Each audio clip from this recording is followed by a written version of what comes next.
Dude, I remember I would sit in my car and I would just start bawling, or I would be tearing up as I was just laying in bed trying to fall asleep because I was feeling this immense shame for something that I couldn't control. And then I started to feel shame when I opened up about those feelings. So today I want to open up about this time in my life because I know there are tons of people out there who are also feeling these things, deep embarrassment and deep shame. And I know from in the past when I've opened up and been vulnerable, I know that sharing my story can help a lot of people just to relate and just to not feel as alone.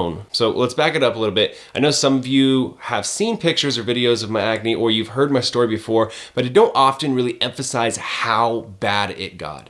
On screen, I'll share a video or a couple videos just showing my acne at one of the most severe times. I mean, physically, it got so bad that it would actually hurt my face. Like I would have these marble-sized cysts, 2, 3, 4 at a time on my face that would build up like so much immense pressure. And then, when I was in the shower, it would burn. When I was working out, it would actually throb. Or when I was trying to go to bed, I would scrape my face against the pillow and they would break open. Like it hurt a ton. And dude, the physical pain sucked. But I think what was way worse was just what I was going through on a day-to-day basis mentally, because being 15 to 22, you just don't have the tools to deal with, deep embarrassment. And so for me, it was basically, take my emotions, bottle them up, push them down, ignore them, pretend that they don't exist. Because it was like binary, right? I either admit to people that the things that they're saying to me are making me feel terrible and are hurting me.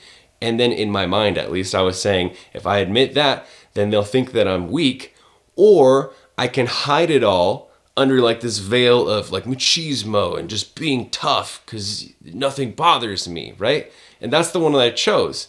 And kids every single day would come up and they would say things, like Rudolph, I've said this before in stories, they would call me like pizza face and crater face, or they would ask like, what's the name of your friend? And they're talking about the cyst on my forehead.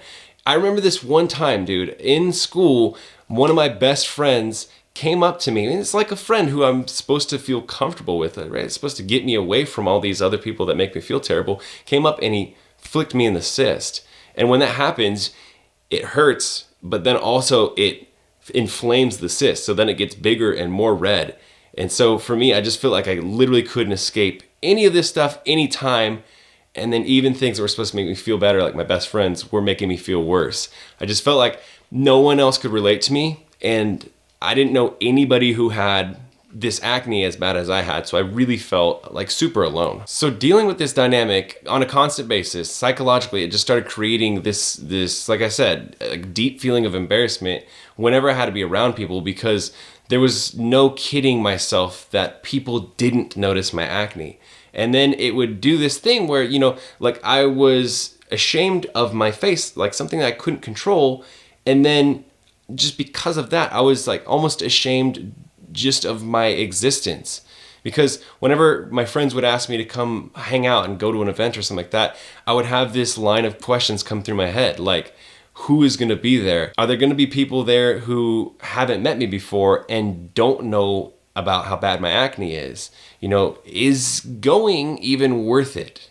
Having to deal with all this. Like I said earlier, I was just taking these emotions and I was bottling them up and I was just pushing them down because I was thinking, if I don't admit to them, or if I don't pay attention to them, maybe they just won't exist.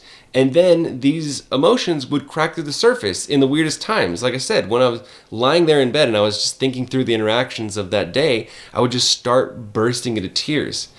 I remember at this one point, I decided I was going to open up about all this, right? I was going to open up about this one specific story. And I posted this on my YouTube channel, on this channel, and I think it's called The First Time Acne Made Me Cry.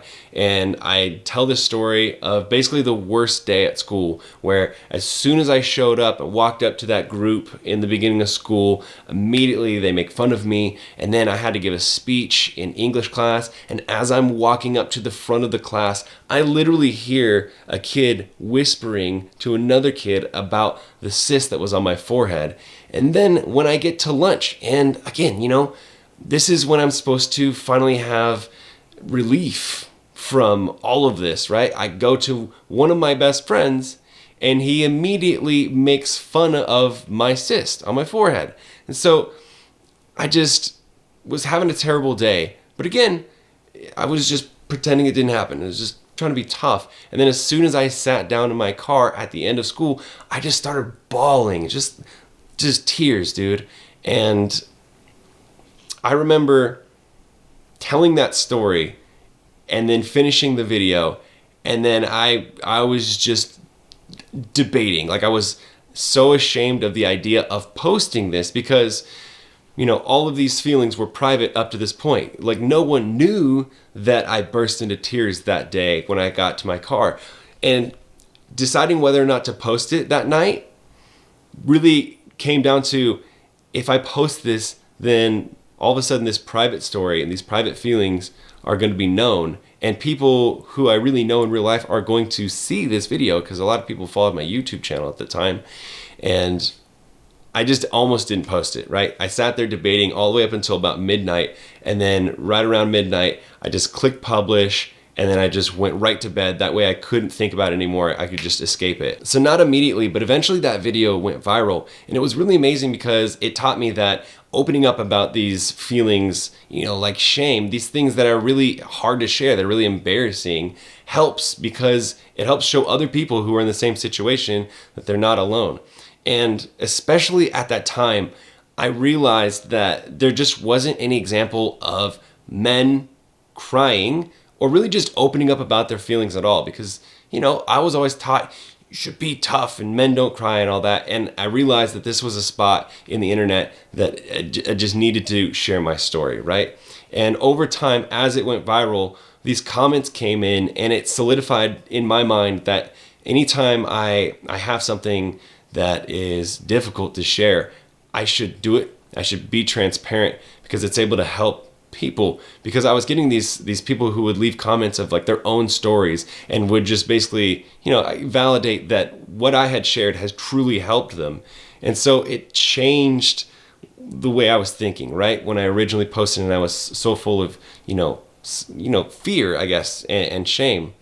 But that whole thing was mixed emotions, right? Because as soon as I posted the video, it felt like, you know, I got this weight off of me, and it was good to open up. But then until I started to see how much of an impact it was having on people, it just made me feel more shame. Like, it made me feel more embarrassed, because, you know, again, there was a bunch of people in real life who followed my channel who I knew were going to be watching this video of me being very vulnerable and like crying. And it just, again, was still holding on to that whole idea that, you know, men are supposed to be tough, and it was embarrassing. And I remember a couple times, like, I would cry just, I don't even know why. Like, I don't know if it was from the pain of reliving the story, or if it was crying because of these new feelings of shame and embarrassment.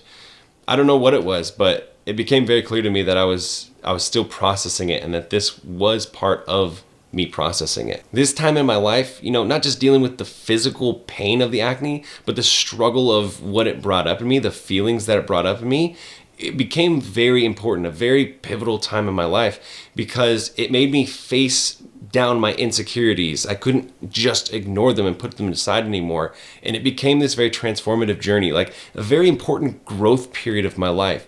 And I think that's why I became so passionate about acne and just sharing my story, because I realized there was so much unseen complexity to having acne, and really, you know, anything that makes you feel insecure, that just tax your self-esteem down.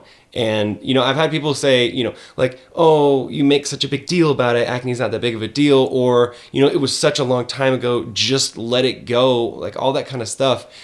And for me, I know this might sound like a little dramatic, but, you know, people say certain things show them the purpose of their life. I really, truly think that sharing my story, and sharing, more importantly, like the struggles behind it, has become part of my purpose of life. I think that's one of the things that I can offer that really can help people, because I think at that time I so desperately needed somebody to be kind and understanding and just have that caring voice. And for me to show up and to be able to help others who are in the same spot that I was in, it's almost like I'm helping that younger version of myself. So if you're going through something, not necessarily acne, but anything that's making you feel those deep down ugly feelings of fear and embarrassment and anger and worthlessness, all that kind of stuff, first off, you are not alone. But also, it does get better no matter what. But I encourage you to not bottle up those feelings, not push them to the side. Instead, face them head on, address them. Whenever you feel discomfort, push into that. Sit in those feelings, because it doesn't always feel better immediately after. It doesn't always feel better even, during the process or weeks after. It doesn't always feel better at all. But those feelings that you're feeling are growth pains. And I'm telling you that if you push into them, you will come out the other side a better person. Yeah, I don't know. That's it. I just wanted to share this. It's been a long time since I've opened up about my acne journey, especially on this channel. It's probably been years, but the other day I was just reflecting on this specific time in my life and how tough it was, and I just felt called to share it again. I know most of you don't have acne, and I know some of you don't know, but I actually have a channel called Team Acne. It's all about all things acne. So skincare and how to get rid of it, but especially about those more complex things like how to address your self-esteem and really how to deal with all of these kind of feelings. So if that is something you're interested in, definitely go check it out. We have a really tight-knit community over there. I love everybody who follows me. All right. Thank you guys for the support. Thank you for always letting me share myself authentically with you. Subscribe if you're not subscribed already, and I will see you guys in the next video.